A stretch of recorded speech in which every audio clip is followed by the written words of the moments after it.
Hey, planner friends, it's Nia. Welcome to Life with Nia. This is going to be the start of the 2025 budget series. I usually start off with like the planners and things that I'm using and then goals. But listen, we are just trying to get a lot of things done here at the end of the year. So we are going to start the series with sinking funds, which I do typically do before I get into my budget and my annual budget and my emergency fund, because the amount for the sinking funds feeds into those things. So I've got my 2025 budget planner here. This is one of several tools that I use for my budget. I also use the Budget Mom's Budget by Paycheck.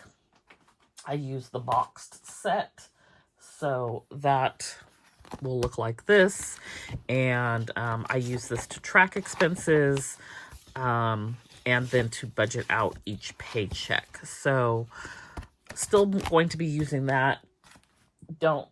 I don't use it as part of setting up my annual budget though. So in here, I've already, I have January set up and just about ready to go because payday is like Monday or Tuesday. The 30th or, the 30th or the 31st. I'm not sure. So I've got my January set up, and I actually have my February set up, which is amazing. I'm usually not that far ahead. Okay, so in the back here, I have a place for where certain things are going to go. So we're going to have our goals and then our 25 things that we want to do in 2025. And some of that will look the same. Annual budget, business budget. I had mapped all this out. And then taxes as well, business taxes, annual expenses, annual business expenses. These will each be their own videos. Emergency fund, debt. I cannot find my debt tracker chart that I'm looking for. Net worth. And then I left myself some space. I have one tracker to track my solo 401k and one to track my Roth IRA. Savings, I'm not sure what I'm going to put here. Monthly savings tracker. The 50/50 is the 100 envelope savings challenge, so I track the numbers here. My vacation savings goals will go here. 52-week savings challenge chart, Saveopoly, 0 out, $5, 26-week. And then, did we just like completely miss?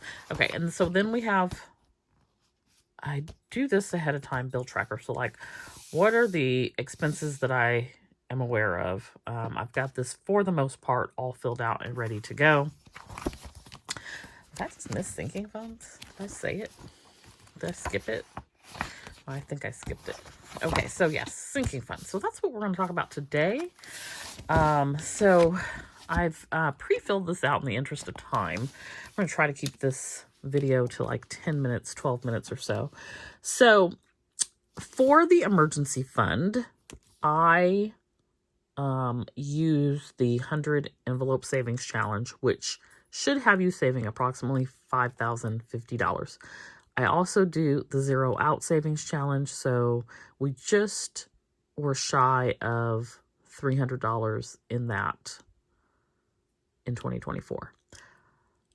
So I estimate about $420 per month for the emergency fund. And over here, I'm going to say 50/50. Probably a little bit more, maybe a little bit less. I don't know. That's just estimate. Taxes, I don't have a number. This is based on sales, so it's variable. For vacation, the monthly amount right now is $50. This is $50 plus $5 bills as well. and total based on the 50 is $600 for the year. I may increase that depending on whether or not we actually start to travel again and go somewhere. For electronics and business, I have $20 for each of those. So that is $240. That fluctuates as well. Some months I only do 10, but we're going to do it based on the 20. Christmas is $10 plus loose change. I don't spend a lot for Christmas. It is generally just the food. Black Friday. So the way that I did it, I'm going to actually come back to Black Friday. So hold that thought. Sam's Club is $10. And Costco is $5. I think those both renew in January. I'm on the fence on Costco. I do use it for the pharmacy, but you don't have to be a member for the pharmacy. That's a whole nother conversation. Anyway, $120 for Sam's, $60 for Costco. Amazon Prime, $10, and Canva, $10. Both of these are for business related purchases primarily, and that is $120 for the year. For health, $20, and for car, $20. So that is $240 and $240. For bulk shopping, $80. So that's $1,680.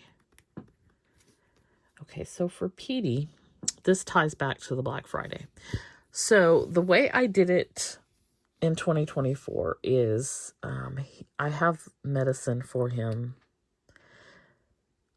one of which I get every month. The other two I get every other month. So 1 month it costs me roughly $80. It's a little less than that. The next month it costs me about $110, $120. The price of the medication fluctuates. So the months where it would cost me $80, I would put $120 to Black Friday. The months where it would cost me, let's say $120, I would put, I think I was putting $60 to Black Friday, but I could do $80. The goal is for those two to add up to $200 either way. So I'm going to put down here $80 to $120 for PD and $80 to $120 for Black Friday. Now I did not buy PD's medicine this month. He still has medicine left, and I'm currently can't get him to take his medicine. So I'm not sure really what that is going to look like in the next year. Also, another video, another situation. But that range is, it's $960 to $1,440.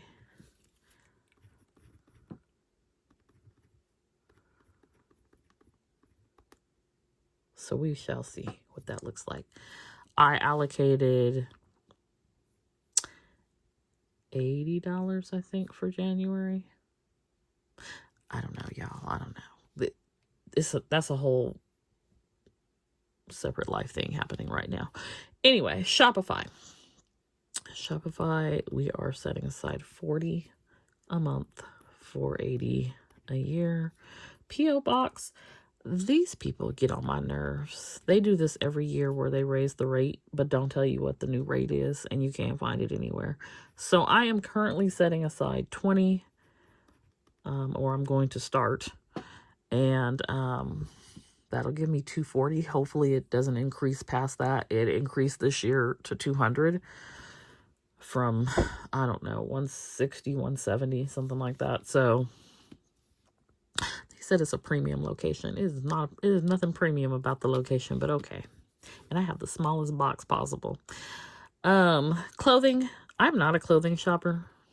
I just got a t-shirt yesterday for $3. So it's like, and it's like good quality. I'm not a clothes shopper.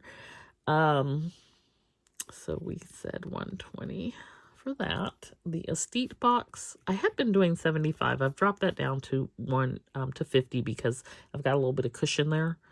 This is a quarterly box from Cloth and Paper, so we're going to go down to 50, and that's 600 for the year. Utilities, 175. This is water, sewer, and trash. It's billed every other month. This is 2,100. Car insurance is another one where they get on my nerves because they like to tell you at the last minute what your new rate is going to be when you renew. So I've already got the renewal for the home insurance. I know that is, I think, roughly $250. So even though that only adds up to $240, I can float $10. It's not a big deal. But I don't know what the car insurance is going to be. 130 is more than I have been doing. I've been doing 120.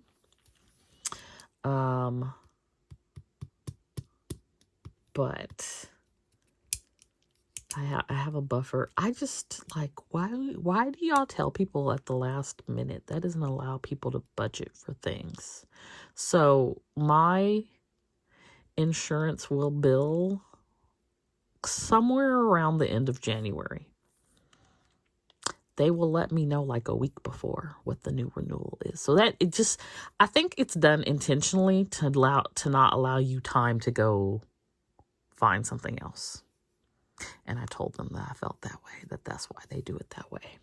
So I don't know what it's going to be. They could say it's 600 for a month.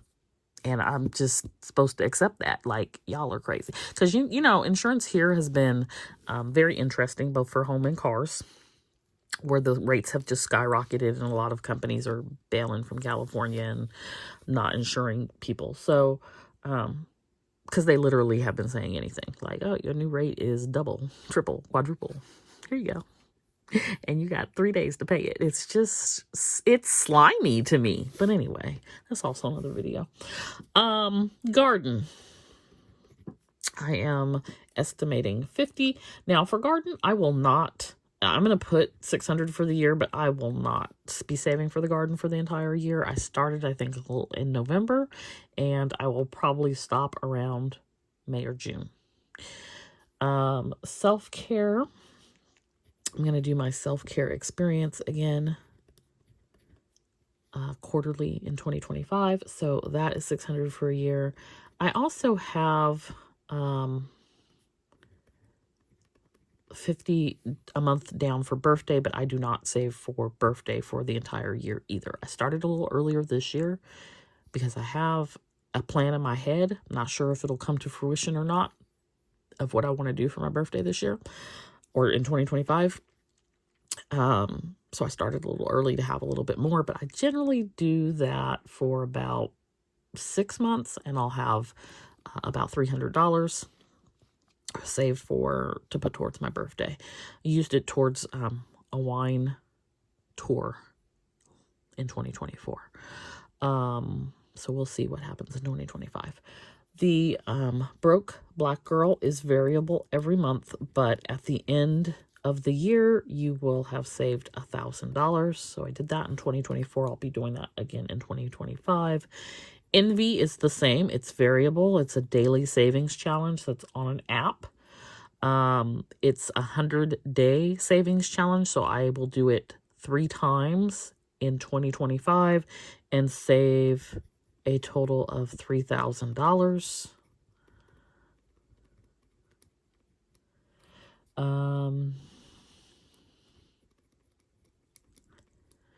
And my nomad life, I will be doing $50 plus any savings challenges. So that's going to vary like what the total amount is. And we'll talk about that in goals. Profit is also variable because it is a percentage based off of net income from sales. Solo 401k, my goal is $500 a month, which is $6,000 a year. And the same with the Roth IRA. And then this is just a buffer, this checking, so that's not something I actively save to. So that is my 2025 sinking funds plan. I probably should have said this at the beginning. If you're new to budgeting or don't know what a sinking fund is, a sinking fund is something that you know, in most cases, you plan for. It's not an emergency. You know, every year that Christmas happens, and you need $1,200 to cover the expenses of Christmas. So you save for the year $100 a month so that when you get to December, you have your $1,200 ready to spend for Christmas. For me, I have sort of commingled some sinking funds with some variable cash envelope items. So things like bulk shopping and PD, while they're in my sinking fund category, they're variable. I may spend from them every month. Bulk shopping, I may go to Sam's Club or Costco and buy some bulk items. But the like, let's say there's $200 in my bulk shopping, and I spend $100. I don't like at the end of the month like take that and put it all towards debt or put it all towards an emergency fund, or it just rolls over. It stays in the sinking fund and it rolls over to the next time that I need to use it. But something like my PO box or car insurance, home insurance, Amazon Prime, Canva, those items happen one time per year. I pay them annually. Car insurance and home insurance. Car insurance, I pay every 6 months. Home insurance, I pay annually. So those are things where it is a fixed amount, except for maybe the car insurance where they won't tell me the amount. And I know what the amount is going to be. And so I have divided it up by the amount of time that I have to save for it. And that way, when the bill comes, the money is already there and I can just pay it easy peasy. I don't have to cash flow it. I don't have to worry about where the money is going to come from. I don't have to take money from something else in my budget to cover this cost that I knew was coming. That is the purpose of a sinking fund in Nia's world, in Nia's terms.